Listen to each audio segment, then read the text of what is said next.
Gates, who Donald Trump did not vet for the office of to be in a cabinet position, to be the head of the Department of Justice. I mean, you have someone who has a report from his colleagues in Congress showing what he did, and this is the man that could have been the head of the Justice Department. This is scathing for Matt Gaetz. Stephanie, I want to ask you, since you and Gaetz overlapped a bit in Congress, it seems he didn't have a lot of friends there, even on his side of the aisle. Are you surprised this report was released, and what are you expecting the reaction to be? Members of Congress to the highest standards of conduct. And unlike other committees, this committee is one that is evenly split between Democrats and Republicans.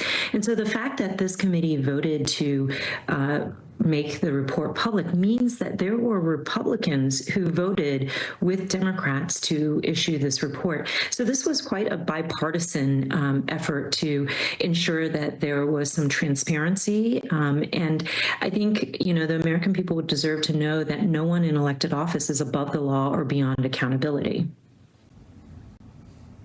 Charlie, you know, you're a Republican. You used to chair the Ethics Committee. I'm looking at it now. This is a heck of an investigation. It says the committee authorized 29 subpoenas for documents and testimony, reviewed nearly 14,000 documents, and collected more than 24 witnesses. What is your read of this situation and why the committee decided to release this report even after Gaetz resigned from Congress? Well, first, let me say the Ethics Committee staff is nonpartisan. They're very professional. I'm not surprised by the figures you just quoted. They released this because there has been precedent for releasing reports after members of Congress have resigned, particularly in matters of sexual misconduct, which is obviously the case here. There was a case in, I think it was in 1990, Lukens of Ohio. He had allegedly sex with a 16-year-old. A report was released after he resigned from Congress. I believe that was the seat John Boehner then was elected to shortly thereafter.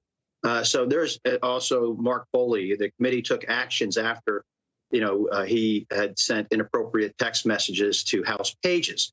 And there have been other issues. So I'm not surprised that they released this report, and particularly because he was being considered to become the top law enforcement official of the United States. And as I read this report, and it seemed that at least one, I haven't read the report yet, but I read an analysis by one news outlet that seemed to have had the report prior to its release. This is really damning. What I was really wanting to know was the committee going to recommend an expulsion because, there's sex, drugs, money. The committee is saying that supposedly that Gaetz may have violated Florida state law. So I'm wondering if the committee actually referred this matter to the Florida Attorney General for further review, which they can do. So there's a lot here. And Matt Gaetz has suggested or implied that he might be sworn in January. I don't think that's going to happen now because should he get sworn in, I suspect it would be an immediate motion to expel him. In addition to some of those top line allegations we've been discussing, I'm looking at the count here, and it says in sum, the committee found substantial evidence of the following, and among that, it also talks about Representative Gaetz accepted gifts, including transportation and lodging in connection with a 2018 trip to the Bahamas in excess of permissible amounts. We want to go now to NBC News correspondent Ryan Nobles, who's been waiting for this all morning. All right, Ryan, now that it's out, what are we learning and what are the big takeaways? Well, Christina, I think the most damning accusation by the House Ethics Committee is that they believe that they've found substantial evidence that Matt Gaetz is guilty of statutory rape, that he engaged in sexual activity with a 17-year-old girl who at the time testified before the committee that she had just finished her junior year of high school. This was during a party in 2017 where this girl testified to the committee. She's now a woman, but testified to the committee at the time that she and Gaetz had sex on 2 different occasions at this party. They also had that testimony backed up by the testimony of other witnesses who were at this party at the same time. In fact, one of the engagements between this then girl and Gaetz happened in public view where other people could see it. And so this, they believe, is in violation of Florida law in particular, and they believe that Florida authorities should investigate this even further to determine whether or not he is indeed guilty of statutory rape. The other kind of lengthy bit of evidence that the committee has collected over time is this pattern of what they would accuse Matt Gaetz of paying for sex. They list some $90,000 in transactions among 12 different women, which they use messaging apps and cash apps, Venmo, things along those lines, to connect the dots between Gaetz' sexual activity and these women.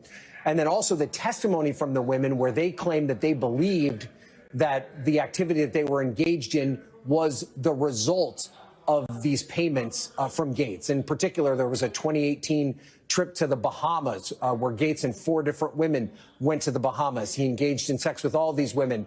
One of the women testified to the committee that she believed the trip to the Bahamas was payment for the sex that she was providing. Another witness, one of the women, said that they saw Gaetz taking ecstasy on that trip. This was all while he was a member of Congress. Now, it's important to point out, Christina, that Gaetz has repeatedly and continues to deny any allegations that he had sex with anyone who was underage. He has admitted to womanizing, as he's described it. He's admitted to smoking and drinking to excess during this period of his life. But this morning on his own X account, he is rebutting these claims specifically about paying for sex, pointing to a transcript of a prior civil matter where what he claims to be one of the witnesses that also testified before the House Ethics Committee repeatedly was asked whether or not she felt she was being paid for sex and said that she did not think that was the case. Regardless, the committee believes that it is enough to prove that. Now, the other kind of important part of this aspect is why the committee decided to release the report. There was obviously a back and forth over that. They deliberated it for some time. There was a breakdown along party lines. Even the Speaker of the House weighed in and believed that it was not appropriate for the committee to release their report.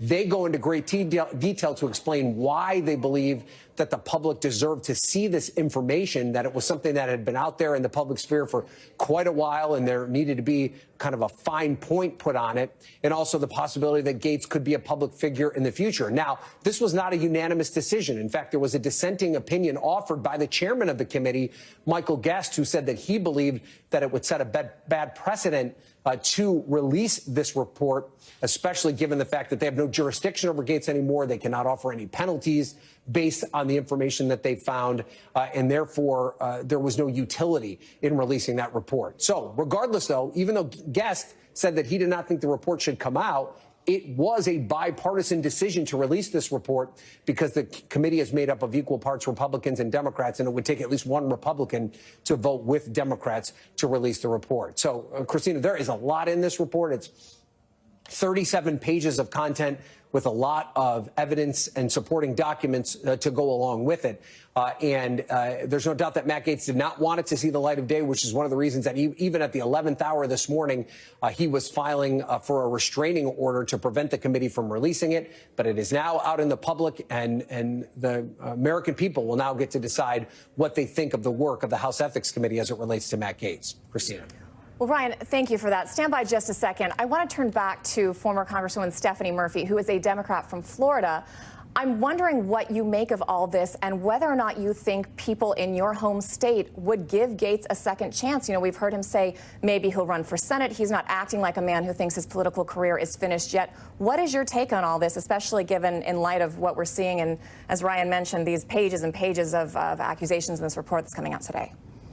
You know, actually, this comes right down to my hometown, because this investigation initiated because Joel Greenberg, who was the tax collector of Seminole County, a county that I represented when I served in Congress, was being investigated for a variety of other issues. He has been sentenced, and I think as a part of his cooperation with the law enforcement, these issues regarding Matt Gaetz came to light. And so there was subsequent investigation there.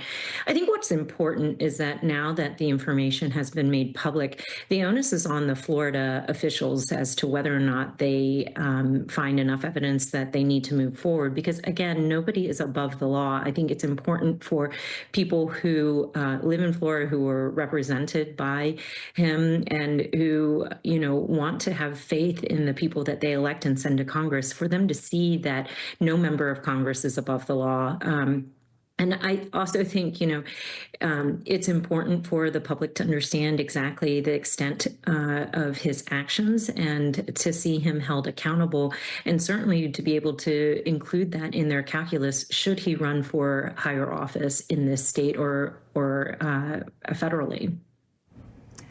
April, I want to go to you. You and I have been around D.C. for a while now and covered so many scandals. I mean, I remember one of my first jobs was running through the Mayflower Hotel to try to find where Eliot Spitzer could have possibly, done his misdeeds. But in the pantheon of Washington scandals, where do you think this one stands? And, on the last hour, we played audio of Gaetz hinting that he's going to try to fill Marco Rubio's Senate seat. Are you surprised he still has any political capital left and thinks that he could have a chance at having a viable political career? Well, that's ego driving that. You have to remember that, too. But here's, in the realm of scandals, this is one of many. Where does it rank? It's high right now in this moment, but we've seen scandals before, and it's actually crippled some politicians. Let's wait and see if it does cripple Matt Gaetz in any further attempts to run for office or be in politics in some way. And even if he even tries to be a kitchen cabinet member for President-elect Donald Trump when he becomes president. But one thing I will say for sure is people are debating whether this should be released or not. Remember, the Ethics Committee conducted this investigation, and they used taxpayer dollars. That's one thing people need to remember. And when you talk about using taxpayer dollars, there is transparency with that. And this was a bipartisan effort. Some Republicans may not have liked it, but for the American public to see this was their money that went into finding out who this man actually is. And also a man, we have to remember that Donald Trump wanted to be the head of the U.S. Justice Department, a man who was going to be the nation's top cop, and he's accused of statutory rape. What a contradiction.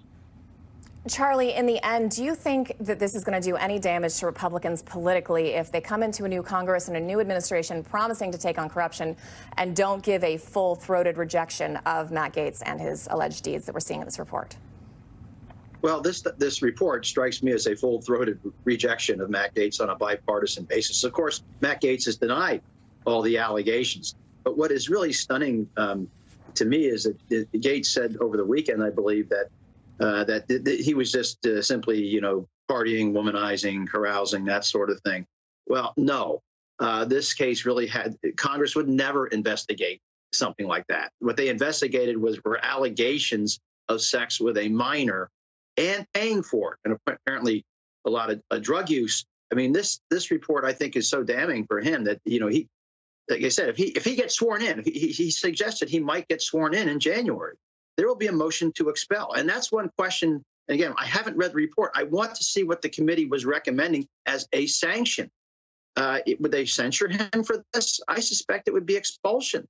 And it's really, again, I think that I don't know any Republican who's going to jump to Matt Gaetz's defense after this. This almost has a Jeffrey Epstein flair to it in terms of, reading this. It's pretty serious. So I just don't see a viable future for him politically.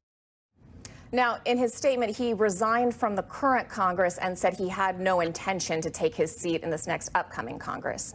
But we want to thank Ryan Nobles, April Ryan, and former Representatives Charlie Dent and Stephanie Murphy. Thank you all for being with us this morning. Of course, also this morning, President Biden is announcing that he will commute dozens of death row sentences. Clemency will be granted for 37 out of 40 federal death row inmates. Their sentences will now be commuted to life without parole. Joining us now from the White House is